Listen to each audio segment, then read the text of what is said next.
it's about time that order is restored here. There is no order. Think about how outrageous this situation is for a second. We have millions of people in America within our borders that we don't even know who they are. They have no legal standing to be here, and yet they act like they're at home. They're receiving government benefits. Like, we work. This is our birthright to be here. We're being taxed on our labor, and that money is paying for foreign nationals that have no legal standing. And they're here, and they're taking advantage of all the public services, healthcare, education, housing, law enforcement, all of it, emergency services. It isn't right. And you have mayors and governors that are protecting these people. They're standing in the way of the federal government enforcing their constitutional powers, which is to defend the borders and the homeland against foreign invaders.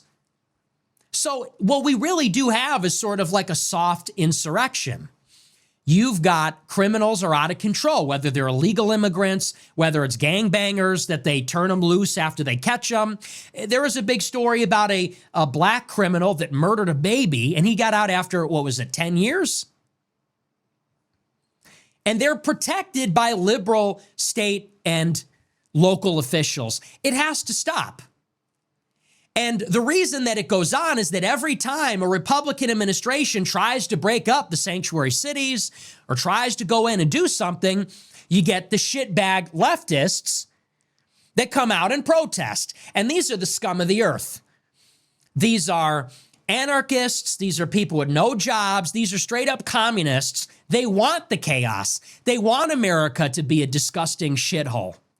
They are just traitors. They are literally traitors. And you hear this from a foreigner himself. I'm a legal migrant, so don't worry. I love the United States. I will do everything for this country. I will die for this country. I will give this country everything I have. But I completely agree with the things Nick just says here. And it's the same goes for Europe. The same goes for Australia. Almost everywhere in the Western world. There are so many people like coming in, changing like whole countries. And you have many of these lunatic leftists who are like defending all these people. Like also as well with the ICE protests. It's like insane, these people. They are just traitors in my opinion. And really, maybe they are the main reason of like the destruction of our countries. But this is just my opinion.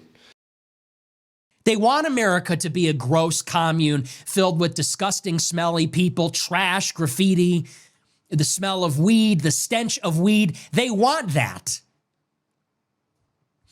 And always, the Republicans they're afraid of all of it. They don't want to step on the toes of the local and state governments. They don't want to arouse the anger of the left-wing agitators. They don't want to be perceived as racist for deporting illegals or arresting blacks.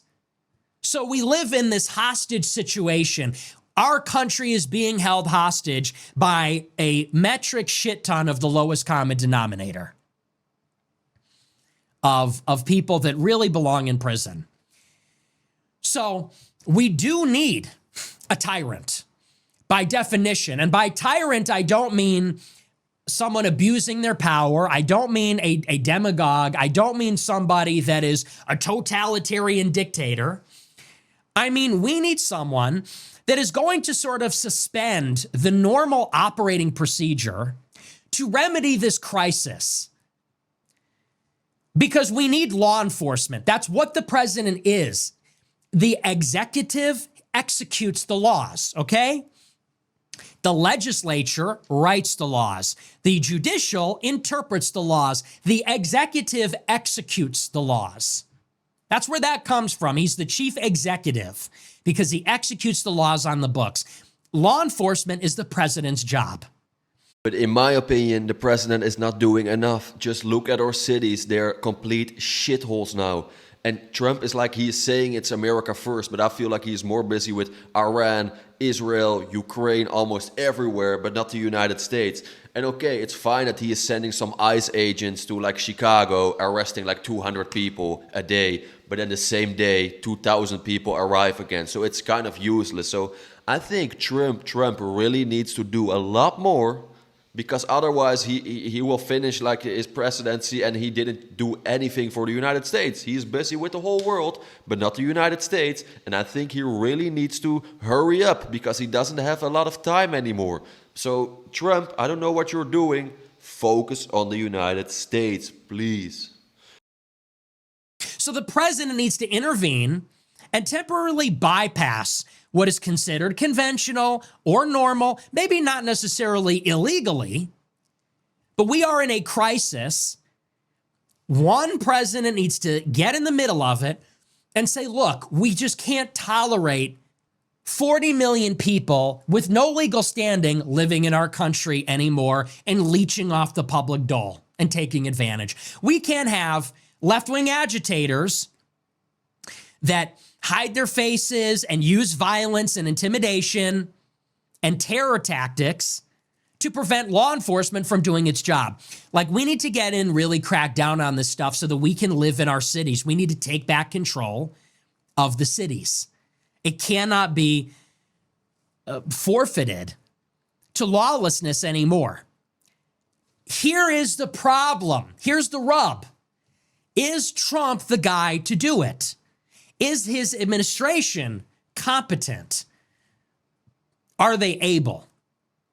And I think the answer is no. My fear, my concern is that they are agitating the left. They are provoking the left. They're inciting the left. And the left is emboldened. They're emboldened by the media, by the governors, by the mayors. You see it. Like, they think the rules don't apply, and they're not afraid. And they're out there in the streets. They don't play by the rules like we do. And the Trump administration daring them, it pissing them off. He's getting into a direct confrontation with them.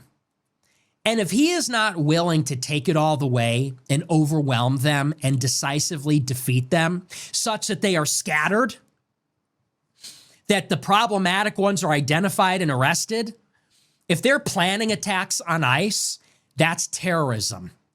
If you've got left-wing agitators that are planning to shoot ICE, yeah, that's a problem. That's terrorism. If you're not willing to identify and arrest the leaders, scatter the sheep, mass arrests of protesters obstructing law enforcement, putting them away for 4 years so that we can finish the job, then what actually are you doing? You're creating a powder keg.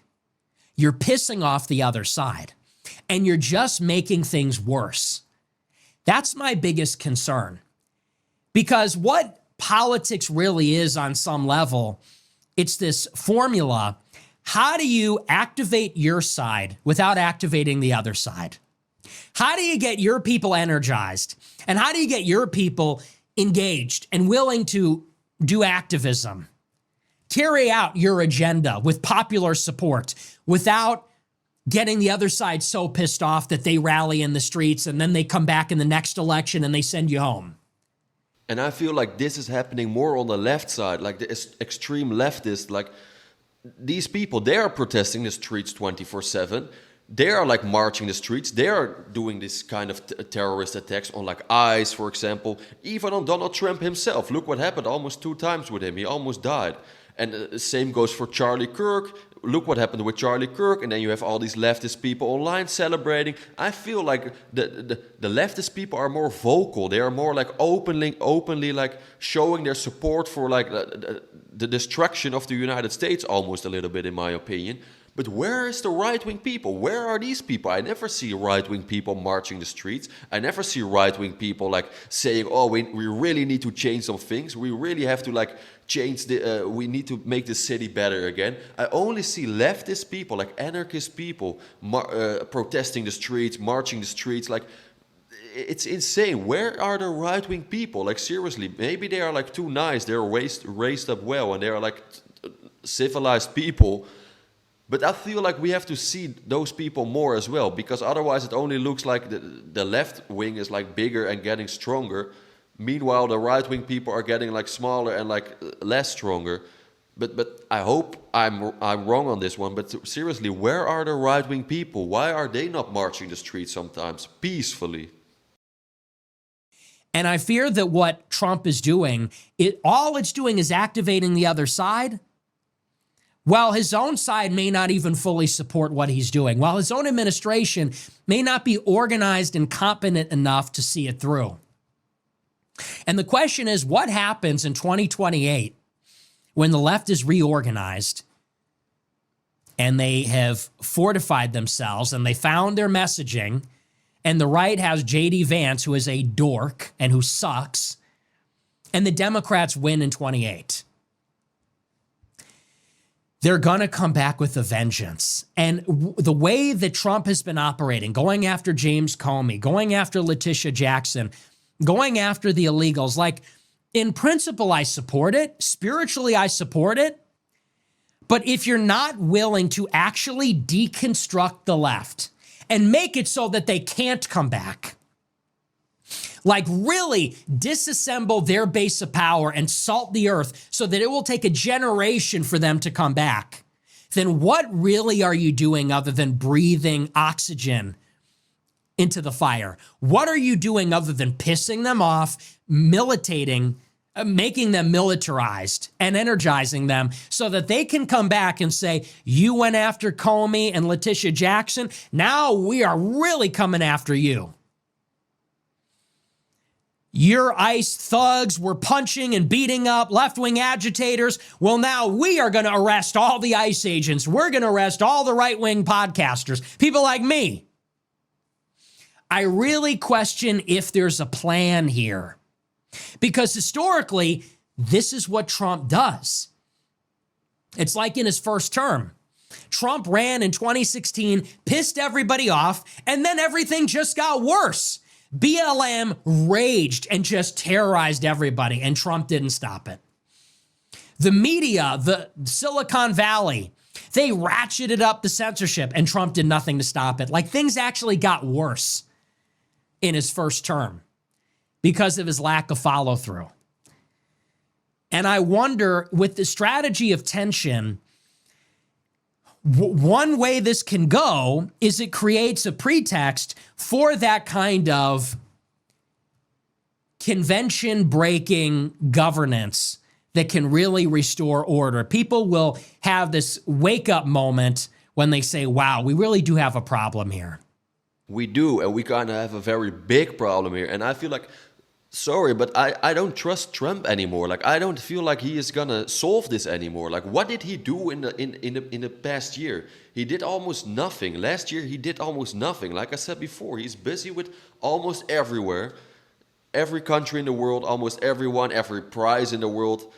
But he is not busy with America, and his slogan was America first. What is Trump doing for the United States now? Like, I feel like he's focused 20% on the United States and 80% on like his own ego and like everyone outside of the United States. And it's kind of frustrating me because Donald Trump won. The conservatives won the election, but I almost get the feeling when I watch the news, when I go outside in the city, that the Democrats won. That I'm living like in a democratic country, excuse me.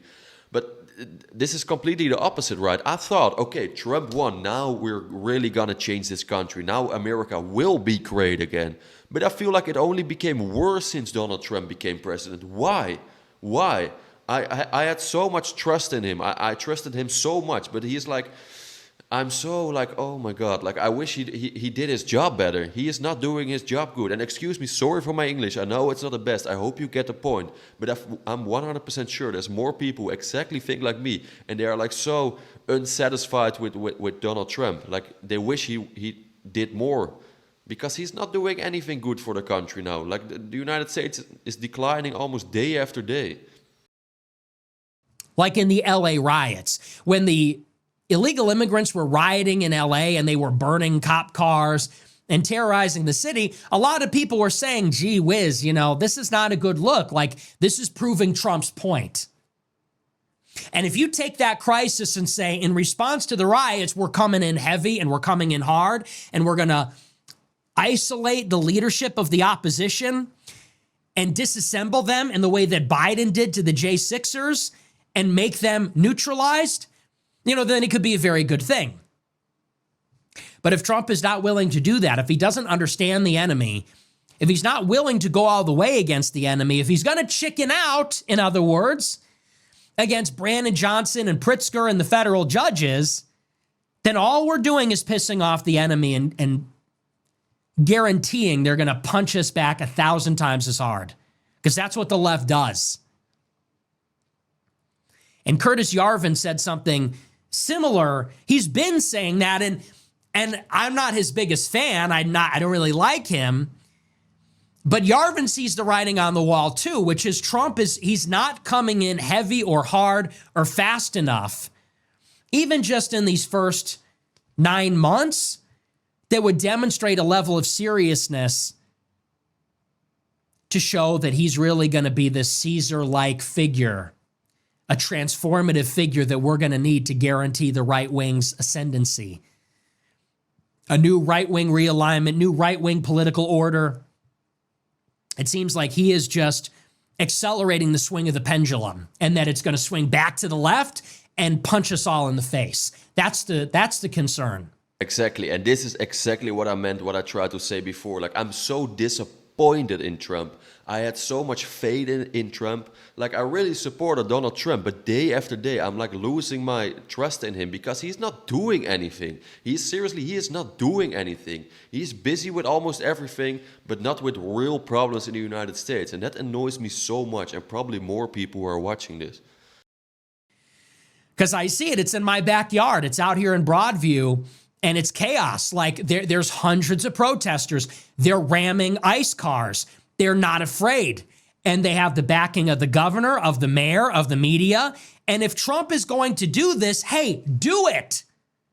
You're right. The mayor of Chicago and the governor of Illinois, they're inciting terrorism. You've got actual dirtbag terrorists armed with semi-automatic rifles ramming their cars into ICE. That is attempted murder. And the governor and the mayor are doing a press conference supporting this kind of stuff. Like, you got to go all the way, Don. You got to go all the way. If the media and the Democrat governors and mayors and Antifa are all obstructing law enforcement, you got to break their backs. You got to go in hard. You got to escalate it. You have to have control over the escalation ladder. That's rule number one of any conflict. What does that mean? When I say control the ladder of escalation, it's that age-old metaphor of bringing a knife to a gunfight. You start a fight with somebody. They have a gun. You have a knife. They control the escalation. Why? Because if it turns deadly, they got you. They can control whether it goes hot or cold, whether it stops or whether it ends in bloodshed, because they have the bigger gun, or the gun at all. You don't bring a knife to a gunfight because you cannot control the escalation of the fight. If it keeps escalating, you're dead because they'll shoot you in the face. Is Trump bringing a knife to a gunfight here? Is he bringing a brawl and a confrontation to the left, half-cocked, not ready to finish it, and they are obstinate? They will break the laws. They will disobey the laws. They will be riotous, anarchic. They will abuse process. And the Trump administration is constrained by federal judges, by the mayor, by the governor. You got to be willing to go all the way and summon your troops. You got National Guard in Texas that are willing to go to Chicago and enforce the laws. Chicago PD, different story. This is how we have to think. And this is like, hey, newsflash, this is like Civil War thinking. This is like constitutional crisis, political crisis thinking. That's what it's come to. Because that's what this is fundamentally. You got millions of people in the country, they don't want to leave. That's a problem. You got just as many people that are governors and mayors of major states and cities, they don't want them to leave either. And they have their shock troops, their organizers, and they've got their own law enforcement, their own security forces that are willing, that are loyal to them. Starting to get it? Yeah, a very good point. I completely understand what you mean, and I completely agree with Nick. But this is exactly what I mean. If Trump is not the person who is going to change this, tell me, who is going to change this? If Trump can change this, if Trump can do this, who will do this then? Because maybe the next president will be a Democrat again, and then we are completely effed. Then we are completely effed. If the things are going today, as I speak today, like what Nick is just saying now, like that all these big cities, they don't even listen to Trump. They do completely the opposite. Like all these mayors, they do completely the opposite what our voters and what Donald Trump wants. Who is going to change them then? Who is going to tell them, okay, now you're going to listen to us? Because they don't do it with Donald Trump. And if they don't even listen to Donald Trump, who will they listen to? I mean, I hope you get the point, but it's so frustrating that Donald Trump took the power, the conservatives, the Republicans, they got the power, but they're not using their power. They're not even using their power correctly. I feel like they're just like, all these leftists, they have more power nowadays almost than we. Meanwhile, we won the elections. What is going wrong here? Like it's completely the opposite world. Like sometimes I feel like I have to pinch myself if this is real. How is it possible that the Republicans can change the country in the way they want it? Meanwhile, they have all the power. If we can do it now, then we can never do it. Long story short, like seriously, we have so much power now and we're not even using it correctly. We're literally like the Democrats are laughing at us. Like, look how stupid they are. They have all the power and they don't even know how to use it. It's just insane and it's frustrating me so much. And I seriously doubt that Trump is going to be the guy that finishes the job. I think he's too old, too tired. He just doesn't have the imagination. He is not an operator on the level of a Vladimir Putin, of a Xi Jinping, of a Franklin Roosevelt, of an Abraham Lincoln. He just is not on that level. He wants the New York Times to like him. Is he the guy that's going to bring it across the finish line, or is he the guy that's going to light the powder keg and blow everything up? I still am deeply afraid that it's the latter. So that's my hot take on these detention facilities. And don't mistake what I mean. I want the deportations. I want these left-wing agitators to be arrested. I want the governor of Illinois and the mayor of Chicago to be looked at for how they're not helping this situation. But if you start a fight that you're not ready to finish, it's going to get ugly for us because we only have a few more years here. Exactly, and I completely agree with Nick on this one. Like, I almost feel like Trump is more like he is doing this more for himself than for our country, the United States. But anyways, I'm very curious about your opinion. Do you agree with Nick? Do you disagree with Nick? Please share your opinion in the comments. I'm very curious. If you like this video, please hit the like button. If you really like this video, consider subscribing. I would really appreciate it. And last but not least, guys, I wish you all the best. Have a wonderful day, and I'll see you in the next one. Ciao.